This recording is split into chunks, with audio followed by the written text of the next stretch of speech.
जी sir. अच्छा, आज का हमारा टॉपिक है रिस्पायरेशन। बेसिकली हम रिस्पायरेशन प्रोसेस को देखेंगे कि ये कैसे होता है, क्या क्या चीज़ें इसमें इन्वॉल्व होती हैं और हर चीज़ का क्या फंक्शन है।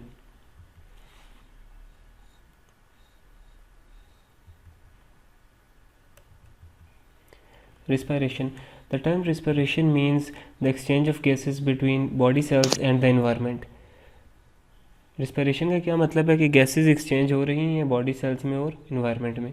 कौन कौन सी चेंज होती हैं? Oxygen and carbon dioxide. This involves two main processes. Respiration को फर्दर दो में डिवाइड किया गया। नंबर वन हमारे पास है ब्रीदिंग, या जिसे हम कहते हैं pulmonary ventilation. This is movement of air into and out of the lungs. आपने सांस लिया, जो एयर लंग्स में आई और वापस सांस बाहर की तरफ लिया तो बाहर जो गई, उसको हम क्या कह रहे हैं? ब्रीदिंग। ये पहला कंपोनेंट है रिस्पायरेशन का। दूसरा कंपोनेंट क्या है? Exchange of gases. ब्रीदिंग हो रही क्यों होती है? ताकि गैसेस एक्सचेंज हो। ये दो जगह एक्सचेंज ऑफ गैसेस होती है, एक होती है लंग्स में और एक होती है टिश्यूज़ में। जो लंग्स में होगी उसको हम कहेंगे एक्सटर्नल रिस्पायरेशन, और जो टिश्यूज़ में होगी उसे हम कहेंगे इंटरनल रिस्पायरेशन। ब्रीदिंग क्या है? Breathing supplies oxygen to the alveoli and eliminates carbon dioxide. Breathing का अल्टीमेट पर्पस क्या है? कि ऑक्सीजन जाके एल्विलाई तक पहुंचा दे और वहाँ से कार्बन डाइऑक्साइड बाहर की तरफ ले जाए। Muscles of breathing. अब जो ब्रीदिंग हम लेते हैं, सांस ले रहे हैं अंदर की तरफ या बाहर की तरफ, उसके लिए कुछ मसल्स काम कर रहे होते हैं। कौन कौन से मसल होते हैं? एक है हमारे पास इंटरकोस्टल मसल्स और दूसरा हमारे पास है डायाफ्राम। ये मैं आपको ड्रॉ करके दिखाता हूँ। हमारे पास दो मसल्स हैं, एक इंटरकोस्टल मसल्स हैं और दूसरे हैं डायाफ्राम। इन दोनों का काम है ये ब्रीदिंग कराते हैं। इंटरकोस्टल जो मसल्स हैं जो यहाँ पे लिखे हुए हैं, इसकी दो टाइप्स होती हैं। एक होता है एक्सटर्नल और एक दूसरा हमारे पास होता है इंटरनल। जो इंस्पायरेशन है, जो हम सांस अंदर की तरफ लेते हैं, वो दो मसल्स की वजह से होता है। एक होता है एक्सटर्नल इंटरकोस्टल मसल्स और दूसरा हमारे पास कौन सा होता है? डायाफ्राम। इन दो मसल्स से हम एयर को लंग्स में लेके जा रहे हैं, और जब बाहर लेके जाना हो वहाँ भी कौन सा मसल काम कर रहा होता है? Internal intercostal muscle. Expansion of the chest during inspiration occurs as a result of muscular activity, partly voluntary and partly involuntary. The main muscles used in quiet normal breathing are the external intercostal muscles and the diaphragm. अभी हम लोग relax बैठे हुए हैं, तो जो हमारी breathing जो भी हो रही है उसमें कौन से मसल्स काम कर रहे हैं? एक्सटर्नल इंटरकोस्टल मसल्स और दूसरे डायाफ्राम। इंटरकोस्टल मसल्स होते क्या हैं? There are 11 pairs of intercostal muscles that occupy the spaces between the 12 pairs of ribs. Total हमारे पास कितने हैं? 11 पेयर्स हैं, मतलब टोटल कितने हो गए? 22। They are arrange in two layers, external and internal intercostal muscles. ये हमारी रिब्स है ना, तो रिब्स के दरमियान हमने पहले भी पढ़ा था, ये मसल्स होते हैं, इन्हें हम क्या कह रहे होते हैं? Intercostal muscles. और ये इस तरह होते हैं, एक ये हमारे पास है जो यूँ तिरछे जा रहे, इन्हें हम कहेंगे एक्सटर्नल इंटरकोस्टल मसल्स। इनका काम क्या है? नॉर्मल ब्रीदिंग को कंट्रोल कर रहे होते हैं। और इसके बाद जो इसके अंदर होते हैं, आवाज बंद। उनकी डायरेक्शन इस तरह होती है। माइक बंद करने अपने। इसको हम क्या कहते हैं? Internal intercostal muscles. और जो इससे भी एक अंदर होते हैं उन्हें हम क्या कहते हैं? Inner most intercostal muscles.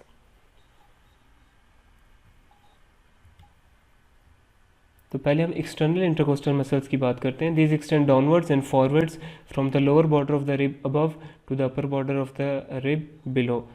They are involve in inspiration. Inspiration में इनका काम है। डायरेक्शन इनकी क्या होती है? यहाँ से यहाँ। अपर जो है रिब, उसका लोअर बॉर्डर से स्टार्ट होते हैं और लोअर के अपर बॉर्डर पे आके ख़त्म होते हैं। अब नेक्स्ट हम बात करते हैं इंटरनल इंटरकोस्टल मसल्स की। These extend downwards and backwards from the border, वही बात है, lower border of the rib above to the upper border of the rib below, crossing the external intercostal muscles fibres at right angles. जो external थे वो इस तरह fibres पड़े हुए थे यूँ, और जो हमारे पास इंटरनल होंगे वो इस तरह पड़े हुए होंगे। इनमें जो एंगल है दोनों में कितना है? 90 डिग्री का एंगल है। 90 डिग्री एंगल हो तो उसे हम क्या कहते हैं? Right angle. The internal intercostal muscles are used when exhalation becomes active as in exercise. जब आप एक्सरसाइज कर रहे हैं जहाँ पे आपको ज़्यादा एक्सेलेशन की ज़रूरत है, वहाँ पे ये मसल्स काम करेंगे। नॉर्मल अगर ब्रीदिंग है तो उसमें ये मसल्स काम नहीं कर रहे होते। The first rib is fixed, पहली जो रिब है वो तो फिक्स्ड हुई हुई होती है, बाकी जो 11 पेयर्स हैं रिब्स की वो सारी मूवेबल होती हैं।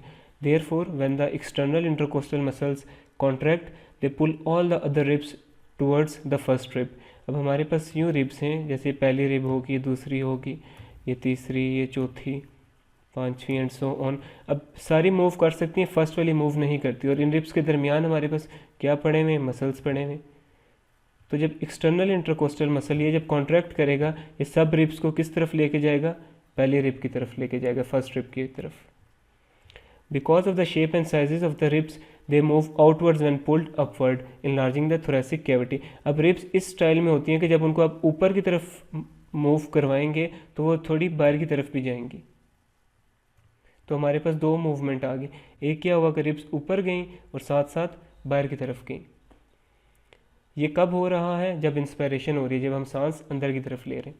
The intercostal muscles are stimulated to contract by the intercostal nerves. ये मसल्स की कॉन्ट्रैक्शन कौन सी नर्व्स करवा रही होती हैं, इंटरकोस्टल नर्व्स। यहाँ तक कोई सवाल है तो पूछ लें।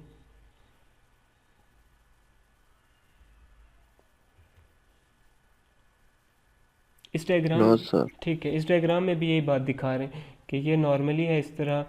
रिब के जो हमारा जब हम इनहेलेशन एक्टिव हुई, मसल्स कॉन्ट्रैक्ट हुए, तो उससे क्या काम होगा कि रिब्स एक तो ऊपर की तरफ गई हैं और बाहर की तरफ गई हैं। उससे क्या होगा कि अंदर ये जो है हमारे पास लंग्स वाली स्पेस ये बढ़ जाएगी, इधर ज़्यादा है, इधर थोड़ी है।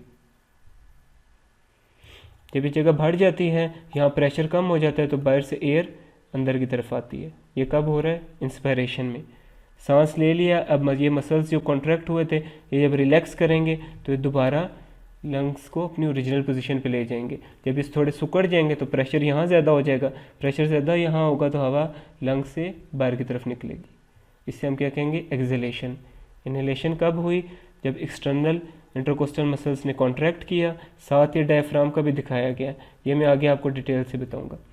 मसल्स ने कॉन्ट्रैक्ट किया, रिब्स ऊपर की तरफ गई और बाहर गई, अंदर जगह ज़्यादा बन गई तो प्रेशर कम हो गया, हवा बाहर से अंदर आ गई। अगेन जब ये मसल कॉन्ट्रैक्ट होकर रिलैक्स हुए तो वापस ये लंग्स अपनी पुरानी पोजीशन पे आ गए, जगह अंदर सुकड़ गई जिसकी वजह से अंदर प्रेशर जो है वो ज़्यादा बढ़ गया, बाहर कम हो गया तो हवा यहाँ से बाहर निकल गई, जिसे हमने क्या किया, एक्सहेलेशन। अब नेक्स्ट बात है डायफ्राम की। हमने भी बात की थी कि जो इंस्पायरेशन है सांस अंदर की तरफ जो लेके जाते हैं, दो मसल्स कराते हैं, एक्सटर्नल इंटरकोस्टल मसल और दूसरा diaphragm. The diaphragm is a dome shaped muscle. अब इसकी शेप कैसी है, डोम शेप्ड है। उसको structure separating the thoracic and abdominal cavities. जहाँ पे लंग्स पड़े हुए थे वो वाली उस कैविटी को हम क्या कहते हैं, थोरेसिक कैविटी। उसके नीचे जो है जहाँ पे स्टमक वगैरह पड़ा होगा इसको हम क्या कहते हैं, एब्डोमिनल कैविटीज़। तो इसके दरमियान जो सेपरेशन है वो कौन सा मसल करा रहा होता है, डायाफ्राम। ये कहाँ लोकेटेड है, इन दोनों कैविटीज़ के दरमियान में। It forms the floor of the thoracic cavity. Thoracic cavity का ये जो फर्श है, ये फ्लोर जिसे आप कहते हैं, वो बनाएगा, और जो हमारे पास है एब्डोमिनल कैविटी उसका छत बनाएगा। And the roof of the abdominal cavity and consist of a central tendon from which muscle fibers radiate to be attached to the lower ribs and sternum and to the vertebral column by two crura। अब ये जो है ना, ये ribs जो हमने कहा था 12 पेयर्स होती हैं, तो जो लास्ट वाली होगी 11, 12, वहाँ पे ये मसल्स पाया जाता है। तो ये मसल कहाँ किसके साथ अटैच होता है, लोअर रिब्स के साथ। ऊपर वाली रिब्स के साथ ये अटैच नहीं है। उसके अलावा ये वर्टिबल कॉलम जो पीछे रीढ़ की हड्डी होती है उसके साथ भी अटैच होता है। किस स्ट्रक्चर के थ्रू होता है, उसे हम क्या कहते हैं, करूरा। When the muscle of the diaphragm is relaxed, the central tendon is at the level of 8th thoracic vertebra। thoracic vertebra 12 होते हैं टोटल, तो जब मसल रिलैक्स है तो ये 8th लेवल पे है। When it contracts, its muscle fibers shorten and the central tendon is pulled downwards to the level of the 9th thoracic vertebra, lengthening the thoracic cavity. This decreases pressure in the thoracic cavity and increases it in the abdominal and pelvic cavities. The diaphragm is supplied by phrenic nerves। ये भी आपको मैं diagram से समझाता हूँ। ये muscle है diaphragm, ये वर्टिबल कॉलम से दो जो हमने कहा करूरा, वो एक राइट होता है एक लेफ्ट, उससे वर्टिबल कॉलम के साथ अटैच है। ये सेंट्रल टेंडोन है जहाँ से फाइबर्स निकलते हैं, और यहाँ ये दिखाया गया है। जब नॉर्मली हम रिलैक्स बैठे होते हैं मसल यहाँ पे होता है, किस लेवल पे होता है? 8th thoracic vertebra. जब ये मसल कॉन्ट्रैक्ट करेगा तो ये नीचे की तरफ चला जाएगा, किस लेवल पे पहुँच जाएगा? 9th thoracic vertebra. इससे क्या होगा कि स्पेस थोड़ी और बढ़ जाएगी। पहले हमने एक्सटर्नल इंटरकोस्टल मसल्स का पढ़ा कि वो रिब्स को ऊपर लेके गए और बाहर की तरफ लेके गए। डायफ्राम ने क्या किया, साथ ये भी कॉन्ट्रैक्ट करते हैं इंस्पिरेशन में, ये थोड़ा सा नीचे ले आते हैं इन कैविटीज़ को, जिससे यहाँ से भी हमारे पास स्पेस नीचे की तरफ भी बढ़ जाती है। और जब ये कॉन्ट्रैक्ट करेगा तो ये नीचे की तरफ आ जाएगा, जब ये रिलैक्स करेगा तो दोबारा अपनी पुरानी शक्ल में डायफ्राम या 8th थोरेसिक वर्टिब्रा के लेवल तक पहुँच जाएगा। ये बात समझ आई? या कोई सवाल है तो पूछ लें।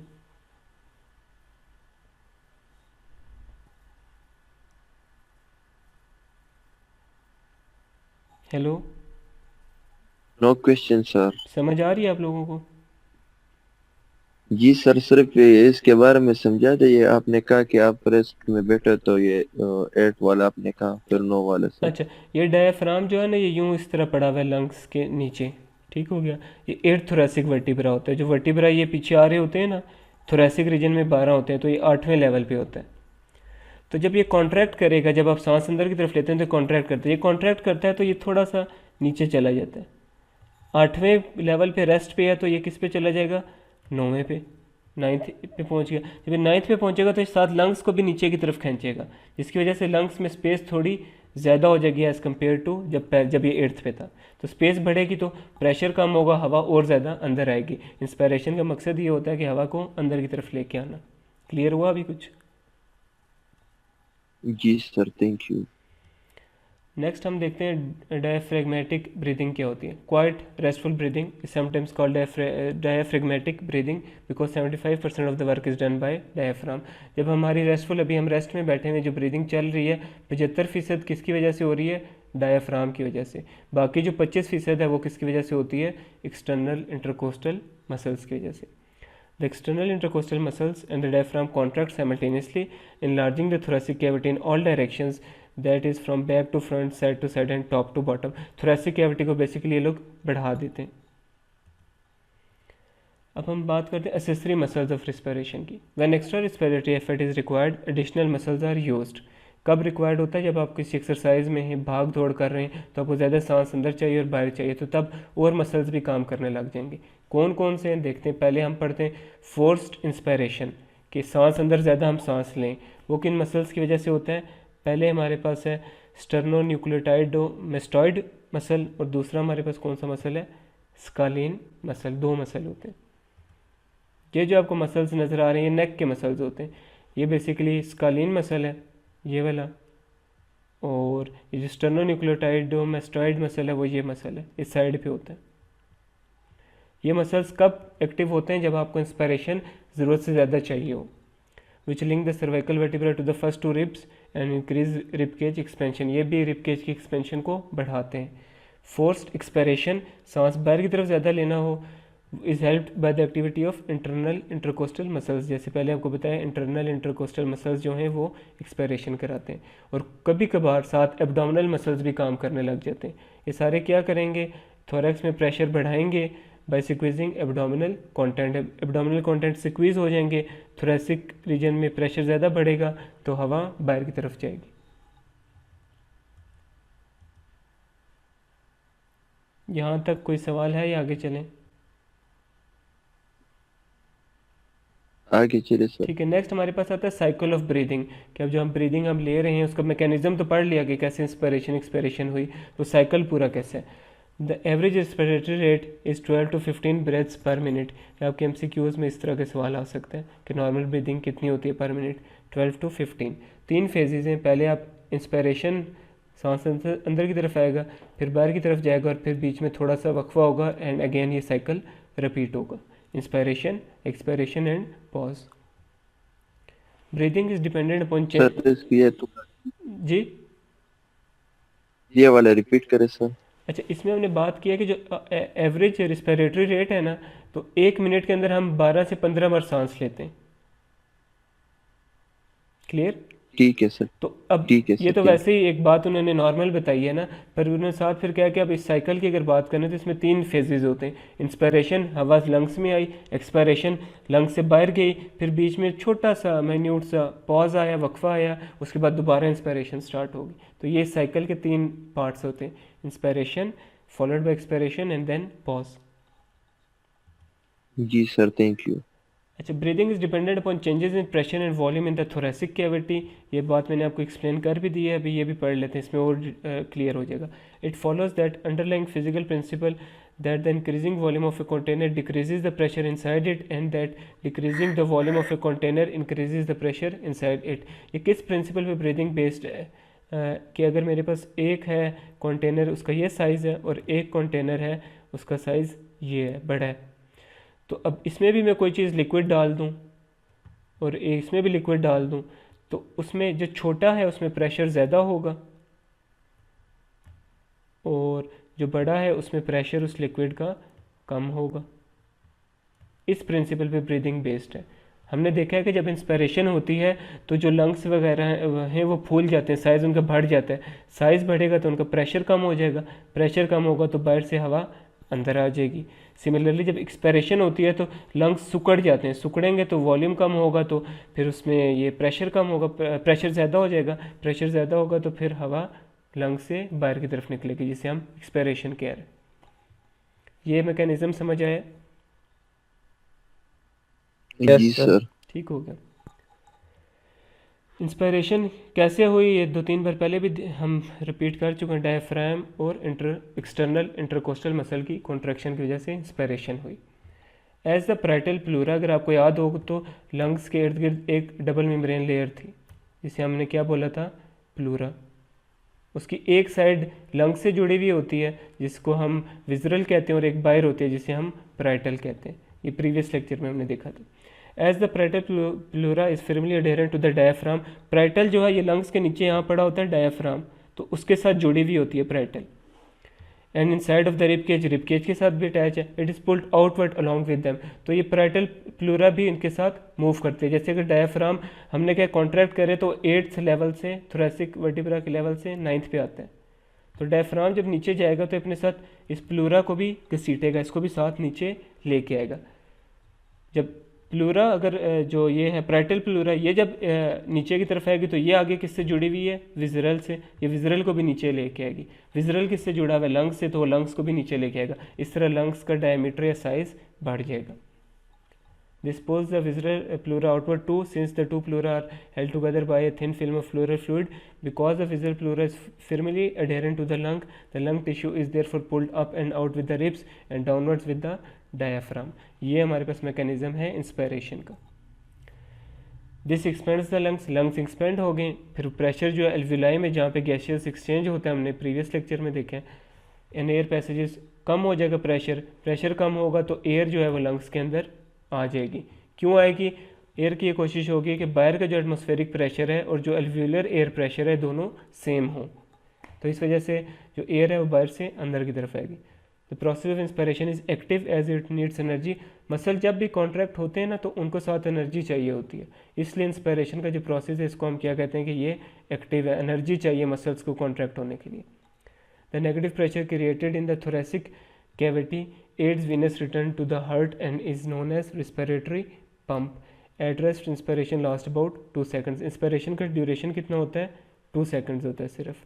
अब वो कह रहे हैं कि जब थोरेसिक कैविटी जहाँ लंग्स पड़े जब वो बढ़ती है तो वो मदद करती है कि जो वीनस ब्लड हार्ट के अंदर जा रहा है, जो हमने अगर आपको लेक्चर याद हो एट्रियम में आता है, राइट एट्रियम में, उसके फ्लो में भी मदद देता है। जब थोरैक्स बढ़ेगा तो ये एड करेगा, इसकी मदद करेगा कि ब्लड यहाँ से हार्ट के अंदर वापस चला जाए। तो इसको हम क्या कहते हैं? Respiratory pump. नेक्स्ट अब एक्सपायरेशन देखते हैं। एक्सपायरेशन कब होती है? जब यही दो मसल जो कॉन्ट्रैक्ट हुए थे जब रिलैक्स हो जाए। कौन से? External coastal and diaphragm. जब ये दोनों रिलैक्स होंगे तो हमारे पास क्या होगा? एक्सपायरेशन। इस results in downward and inward movement of rib cage and elastic recoil of the lungs. हमने पढ़ा है कि जब ये कॉन्ट्रैक्ट होते हैं तो रिब्स बाहर की तरफ जाती हैं और ऊपर की तरफ जाती हैं। तो सिमिलरली जब ये रिलैक्स करेंगी तो रिब्स नीचे की तरफ आएंगी और अंदर की तरफ मूव करेंगी। As this occurs, pressure inside the lungs rises and expels air from the respiratory tract. जब ये होगा तो अंदर प्रेशर बढ़ जाएगा और वो हवा को बाहर निकाल देगा. The lungs still contain some air and are prevented from complete collapse by the intact pleura. This process is passive as it does not require the expenditure of energy. ये जो प्रोसेस होता है एक्सपेरेशन का, ये एनर्जी पर dependent नहीं होता क्योंकि मसल रिलैक्स हो रहे होते हैं. At rest expiration lasts about 3 seconds. Inspiration 2 seconds की थी, expiration 3 seconds की. And after expiration there is a pause before the next cycle begins. यहाँ तक कोई सवाल है तो पूछ लें इस साइकिल से रिलेटेड. No sir. ठीक हो गया. नेक्स्ट अब हम कुछ वेरिएबल्स देखते हैं जो ब्रीदिंग को अफेक्ट करते हैं. पहला वेरिएबल हमारे पास क्या है? Elasticity. Elasticity is the term use to describe the ability of the lung to return to its normal shape after each breath. ये अगर लंग्स की नॉर्मल शेप है तो जब ब्रीदिंग होगी तो ये एक्सपेंड होंगे, बढ़ जाएंगे. तो जो इनकी एबिलिटी लंग्स की है कि वापस अपनी ओरिजिनल उस शेप में आ जाएं आफ्टर एक्सपायरेशन, इसे हम क्या कहते हैं? इलास्टिसिटी. अगर ये कम होगी, ये इलास्टिसिटी इनकी लूज़ हो जाएगी लंग्स की, तो उससे क्या होगा? एक तो इंस्पायरेशन में भी ज़्यादा एफर्ट लगेगा और एक्सपायरेशन भी ज़्यादा ज़रूरत से ज़्यादा होने लग जाएगी. ज़रूरत से ज़्यादा एक्सपायरेशन क्यों होगी? ताकि अपने नॉर्मल साइज़ में वापस आ सकें. तो इस प्रॉपर्टी को कि लंग्स वापस अपनी ओरिजिनल पोजीशन में, ओरिजिनल साइज़ में आ सकें, इसे हम क्या कहते हैं? इलास्टिसिटी. तो लंग्स को इलास्टिक होना चाहिए, उनकी इलास्टिसिटी हाई होनी चाहिए. दूसरी हमारे पास क्या टर्मिनोलॉजी है? Compliance. It is the measure of stretchability of the lungs. ये मैयर है कि कितनी आसानी से लंग्स जो हैं वो अपनी फूल सकते हैं लंग्स, उसको हम क्या कहते हैं? कंप्लायंस. नॉर्मल लंग्स की कंप्लायंसी जो है वो बहुत ज़्यादा होती है कि थोड़ी सी एयर है तो वो फूल जाए. It is a measure of stretchability of the lungs. The effort required to inflate the alveoli. Basically अगर टेक्निकल ज़ुबान में बोलें तो एल्वुलाई को इन्फ्लेट करने के लिए कितना एफर्ट चाहिए? The healthy lung is very compliant and inflates with very little effort. When compliance is low, the effort needed to inflate the lungs is greater than normal. आपको ज़्यादा एफर्ट करना पड़ेगा सांस लेने के लिए अगर compliance कम होगी. तीसरा फैक्टर हमारे पास क्या है? Airway resistance. When this is increased, अगर ब्रोंकियो कॉन्स्ट्रिक्शन हुई हुई है, ब्रोंक्यूल्स का नॉर्मल डायमीटर इतना है, वो किसी वजह से कॉन्स्ट्रिक्ट हो चुके हैं, तो हवा का गुजरना मुश्किल होगा, ज़्यादा जोर लगाना पड़ेगा. तो more respiratory effort is required to inflate the lungs. 3 चीज़ें थी हमारे पास. इलास्टिसिटी, वापस अपनी शक्ल में कितनी जल्दी आ सकते हैं. कंप्लायंस, कितनी आसानी से फूल सकते हैं. और नेक्स्ट एयरवे का जो ब्रोंक्यूल्स का डायमीटर है वो क्या. नेक्स्ट है हमारे पास lung volumes and capacities. In normal quiet breathing, there is about 15 cycles per minute हो गया. The lungs and air passages are never empty, and as the exchange of gases take place only across the walls of alveolar ducts and alveoli, the remaining capacity of the respiratory passage is called anatomical dead space. ये कितनी होती है? 150 millilitre. ये क्या है? मैं आपको diagram से समझाता हूँ. ये देखें, ये हमारे पास है ब्रोंक्यूल था, रिस्पिरेटरी ब्रोंक्यूल बना, फिर एल्वेलाई आ गया. अब एल्वेलाई हमने पढ़ा था 150 मिलियंस होते हैं. हर एल्वेलाई जो है वो ब्लड गैसियस एक्सचेंज में इन्वॉल्व नहीं होता. कुछ एल्वेलाई ऐसे भी होते हैं जिनमें कोई गैसियस एक्सचेंज नहीं है, तो इसको हम क्या कहते हैं कि ये डेड स्पेस है. एल्वेलाई है तो है पर वो फंक्शन नहीं कर रहा, ये नेचुरली होता है. इसको हम क्या कहेंगे? Functional dead space. के एल्वेलाई था पर वो फंक्शन नहीं कर रहा. और कुछ ऐसी स्पेस जहाँ एल्वेलाई होना चाहिए था, है नहीं, उसको हम क्या कहते हैं? Anatomic dead space. Empty space है. हमने पढ़ा लास्ट लेक्चर में कि इनके दरमियान एम्प्टी स्पेसेस बहुत होती हैं. उसको हम क्या कह रहे हैं? Anatomic dead space. और इन दोनों को कंबाइन कर दें तो दोनों क्या बनाती हैं? Physiological dead space. Physiological dead space normal lungs में उतनी स्पेस होती है जहाँ पे कोई गैसेस एक्सचेंज नहीं हो रहा. इसके 2 पार्ट्स हैं. एनाटॉमिक डेड स्पेस जहाँ पे होते ही नहीं है, जगह खाली है. और दूसरा हमारे पास क्या है? फंक्शनल डेड स्पेस, जहाँ पे एल्वेलाई तो हैं पर वो गैसेस एक्सचेंज में इन्वॉल्व नहीं है. नेक्स्ट देखते हैं कि अभी हम पढ़ रहे हैं कब से कि ऑक्सीजन आ रही है, कार्बन डाइऑक्साइड जा रही है, तो कैसे होती है ये पढ़ते हैं. Although breathing involves alternating processing of inspiration and expiration, gas exchange at the respiratory membrane and in the tissues is a continuous and on going process. अब हमने बात की रिस्पिरेशन में 2 चीज़ें होती हैं, एक ब्रीदिंग था और दूसरा गैस एक्सचेंज था. गैस एक्सचेंज जो है ये 24 आवर्स चलता रहता है एल्वेलाई में और ब्लड के दरमियान. और ब्रीदिंग जो है ये तो अल्टरनेटिंग प्रोसेस है, पहले इंस्पिरेशन होगा फिर एक्सपिरेशन होगा, पर गैसेज एक्सचेंज कंटिन्यूसली चल रहा है. Diffusion of oxygen and carbon dioxide depends on pressure differences for example mic mic बंद कर दें।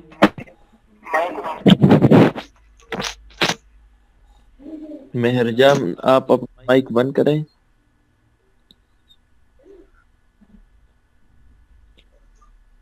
मेहरजान आप अपना माइक बंद करें।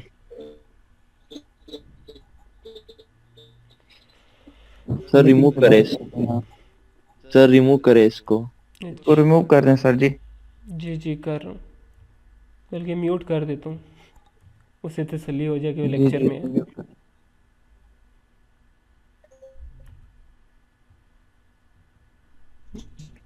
Okay sir. सर या म्यूट करें या रिमूव करें इसको। म्यूट ही नहीं हो रहा, उसकी किस्मत में ये है कि वो रिमूव हो जाए। सर रिमूव कर दूं कि वीडियो नहीं होने। जी रिमूव कर दिया मैंने, रिमूव करें। कर दिया। ठीक है सर, थैंक यू।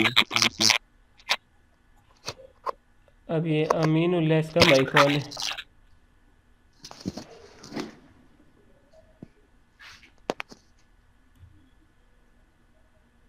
आप पढ़ाएं। ठीक है, मैंने सबको म्यूट कर दिया। अच्छा, हम थे एक्सचेंज ऑफ गैसेस पे। Diffusion of oxygen carbon dioxide, जो ऑक्सीजन अंदर आ रही है, कार्बन डाइऑक्साइड बाहर जा रहा है, वो किस पे डिपेंड करता है? प्रेशर डिफरेंसेस पे, कि उनके प्रेशर में कितना फ़र्क है एटमॉस्फेरिक एयर के एंड ब्लड के। कैसे है, नेक्स्ट आता है। कंपोजिशन ऑफ एयर, एयर में क्या होता है? एटमॉस्फेरिक प्रेशर सी लेवल पे कितना है? 760 मिलीमीटर ऑफ मरकरी। जैसे जैसे हम बुलंदी पे जाएं, पहाड़ों पे जाएं, तो एयर का प्रेशर कम होता जाता है। और इसी तरह अगर हम वाटर के अंदर जाते जाएं तो फिर ये वन एटमॉस्फेयर जो है वो इंक्रीज़ होगा 10 मीटर्स में। 10 मीटर आप अंडरग्राउंड जाएंगे तो 761 हो जाएगा, 20 मीटर्स जाएंगे तो 762 हो जाएगा। एयर क्या होता है? ये मिक्सचर ऑफ गैसेज होती है। इसमें नाइट्रोजन है, ऑक्सीजन है, कार्बन डाइऑक्साइड है, वाटर है और कुछ वेपर्स है। अब क्योंकि मिक्सचर है तो ऑक्सीजन एयर में अलग प्रेशर डाल रही होती है, नाइट्रोजन अलग डाल रही होती है, कार्बन डाइऑक्साइड अलग डाल रही होती है। उसको हम फिर कैसे डिनोट करते हैं? क्या टर्मिनोलॉजी यूज़ करते हैं? Partial pressure. अब आगे हम बात करेंगे कि पार्शियल प्रेशर ऑक्सीजन का क्या है, पार्शियल प्रेशर नाइट्रोजन का क्या है, पार्शियल प्रेशर कार्बन डाइऑक्साइड का क्या है। ये बात समझ आई पार्शियल प्रेशर वाली, या रिपीट कर दूँ?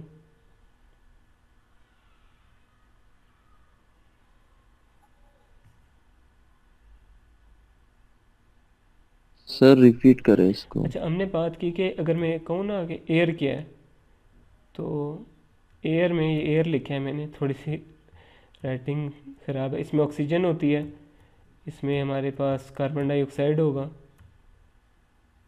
इसमें हमारे पास नाइट्रोजन होगा।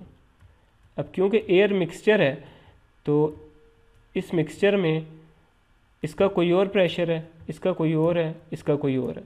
तो जो ऑक्सीजन का प्रेशर है उसे हमने क्या कह दिया? Partial pressure of oxygen. Carbon dioxide का जो है उसे कह दिया partial pressure of carbon dioxide. लिखते कैसे?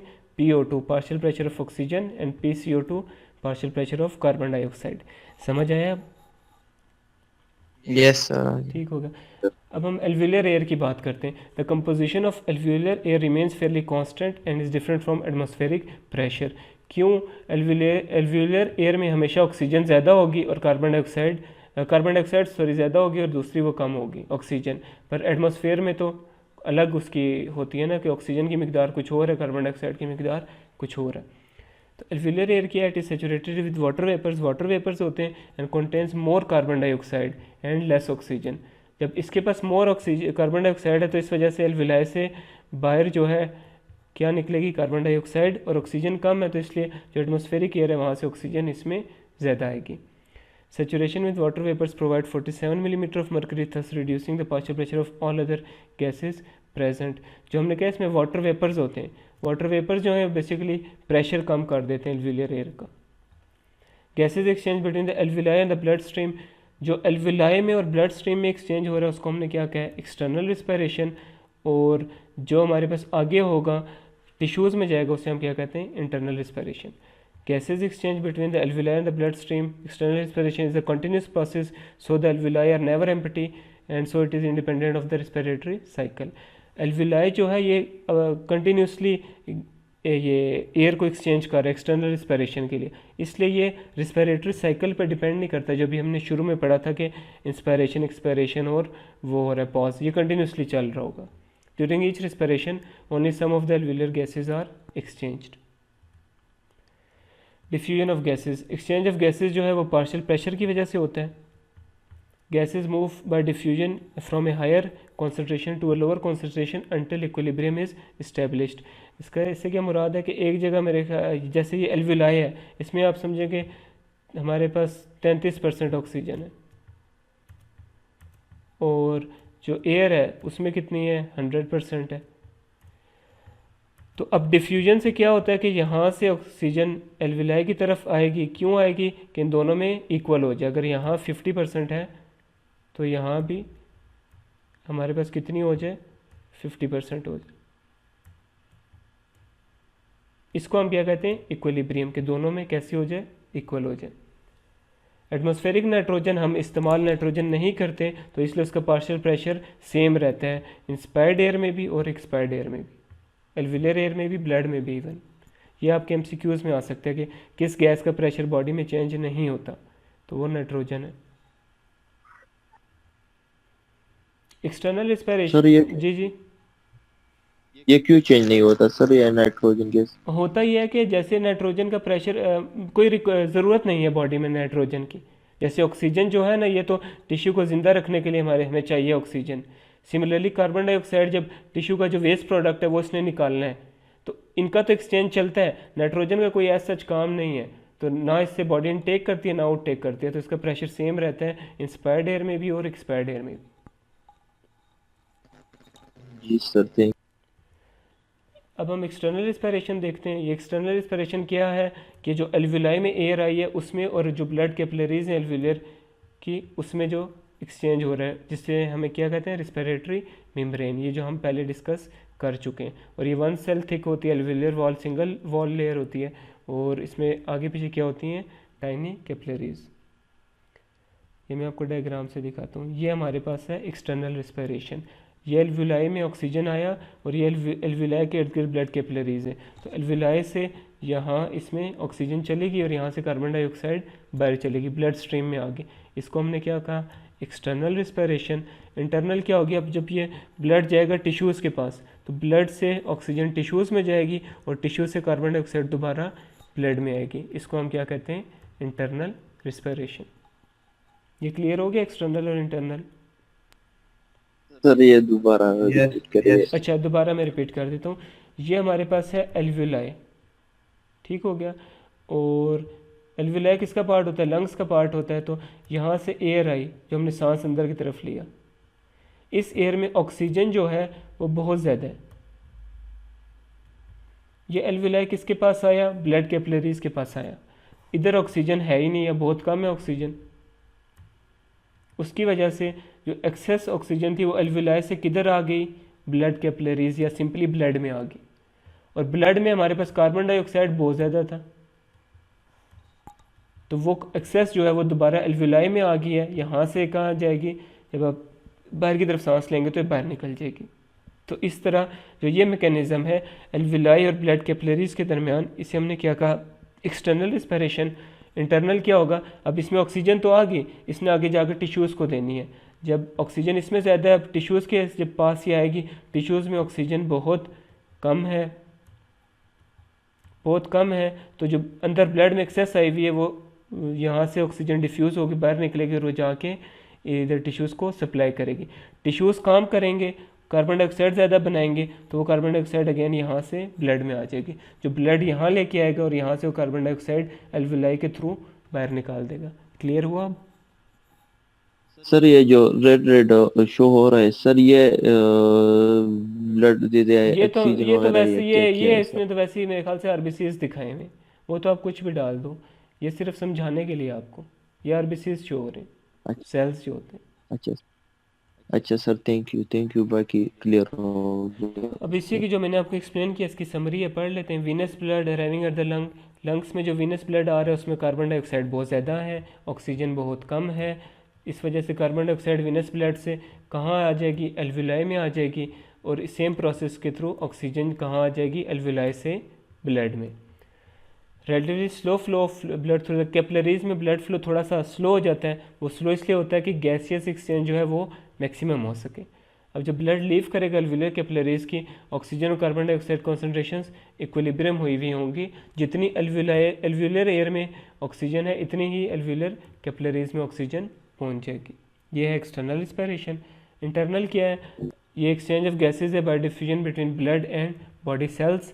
Exchange does not place across the arteries में एक्सचेंज नहीं होता। ये अगर आपको पहला दूसरा लेक्चर याद हो, मैंने आपको बताया था ये कैपिलरीज में ये एक्सचेंज होता है। ये वो बात लिखी हुई है कि आर्टरीज की वॉल्स बहुत थिक होती हैं, वहाँ ये नहीं होता। ये किधर होता है? कैपिलरीज में होता है।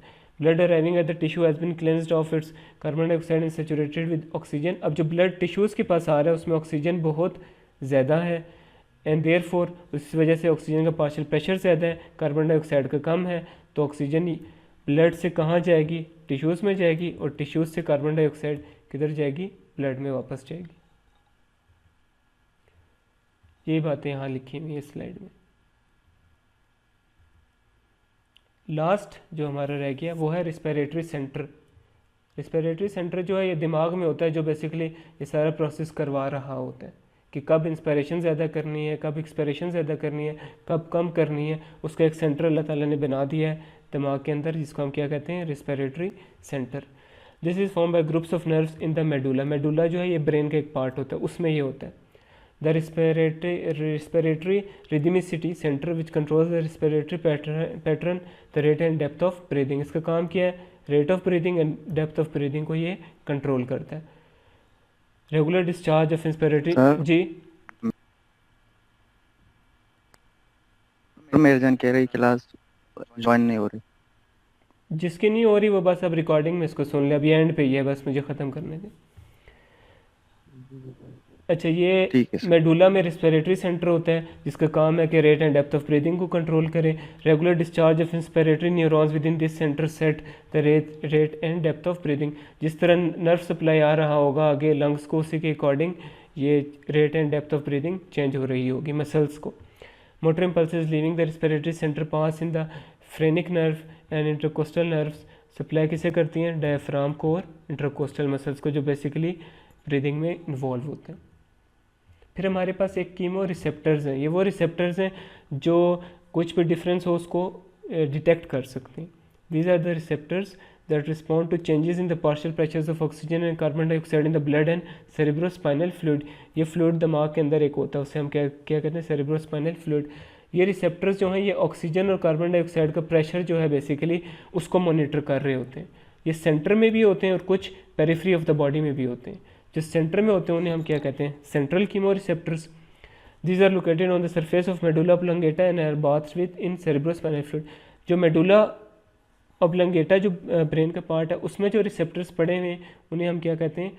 Central chemo receptors.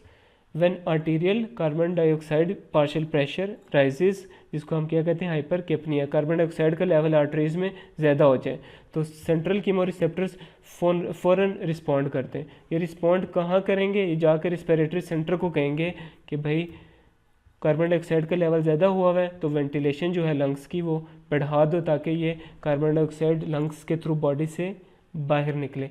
ये बात समझ आई है या रिपीट कर दूँ? सर रिपीट कर तो। अच्छा, हम दोबारा देखते हैं। रिस्पिरेटरी सेंटर है जिसका काम क्या है? रिस्पिरेशन को कंट्रोल करना। रिस्पिरेटरी सेंटर में के लिए हमारे पास रिसेप्टर्स हैं जो जाके इसको बताते हैं कि अब आपने रिस्पिरेशन को तेज़ करना है या आहिस्ता करना है। फिर ये जो रिसेप्टर्स हैं दो तरह के, एक सेंट्रल है और एक पेरिफेरल है। सेंट्रल किधर होते हैं? दिमाग के अंदर ही होते हैं। पेरिफेरल अलग नीचे होंगे, बॉडी में होंगे। तो जो सेंट्रल हैं, जब भी कार्बन डाइऑक्साइड का पार्शियल प्रेशर ज़्यादा हो जाए ब्लड में कार्बन डाइऑक्साइड ज़्यादा होगी, ये फ़ौरन जाके इसको बताएंगे रिस्पिरेटरी सेंटर को कि भाई कार्बन डाइऑक्साइड का लेवल ज़्यादा हो गया तो रिस्पिरेशन का रेट जो है वो बढ़ा दो ताकि ये नॉर्मल की तरफ आए। समझ आइए आप? सर ये एक वक्त में कितना काम करता है सर? ये नॉर्मली तो ये करता है ना 12 to 15 हमने पढ़ा ब्रीदिंग्स पर मिनट होती हैं। ये फिर डिपेंड करते हैं कि आप कोई एक्टिविटी कर रहे हैं या रेस्ट में बैठे हुए। और ये जो रिसेप्टर्स हैं कंटिन्यूसली मॉनिटर कर रहे होते हैं कि जो नॉर्मल प्रेशर है कार्बन डाइऑक्साइड ऑक्सीजन का क्या वही बॉडी में है या नहीं। थोड़ा सा ज़्यादा कार्बन डाइऑक्साइड का लेवल हुआ, ये फ़ौरन ब्रेन को कहेंगे कि भाई आप रिस्पिरेशन बढ़ा दें। जैसे कि अभी मैं फारिग बैठा हुआ हूँ फॉर एग्जांपल, एकदम मैं भागना शुरू कर दूँ, भागूंगा तो कार्बन डाइऑक्साइड ज़्यादा प्रोड्यूस होने लग जाएगी ब्लड में। कार्बन डाइऑक्साइड ज़्यादा होगी तो फ़ौरन ये रिसेप्टर्स दिमाग को कहेंगे कि सांस का जो रेट है उसको तेज़ कर दो, जल्दी जल्दी सांस आए भी और जाए भी, ताकि कार्बन डाइऑक्साइड का लेवल नॉर्मल हो सके। अब कुछ क्लियर हुआ? सर मेरे कहने का मतलब ये है लाइक जैसे कि अगर एक वक्त पे दो चीजों का जरूरत महसूस हो जाएगा तो फिर ये क्या करेगा सर? कौन कौन सी दो चीज़ों का? सर जैसे कि ऑक्सीजन या उसके साथ किसी और चीज की। अच्छा, दो जो गैसेस हमें मतलब जिससे ज़्यादा ये सेंसिटिव होते हैं ना, वो एक कार्बन डाइऑक्साइड है और एक ऑक्सीजन है। ठीक हो गया? तो ये सेंसिटिव जो है ना, ये कार्बन डाइऑक्साइड से होते हैं ज़्यादा, ऑक्सीजन से इतने नहीं होते। तो इनको सिर्फ कार्बन डाइऑक्साइड जो है ना वही रेगुलेट कर रहा होता है, उसका पार्शियल प्रेशर। क्लियर हुआ? जी सर। जी सर।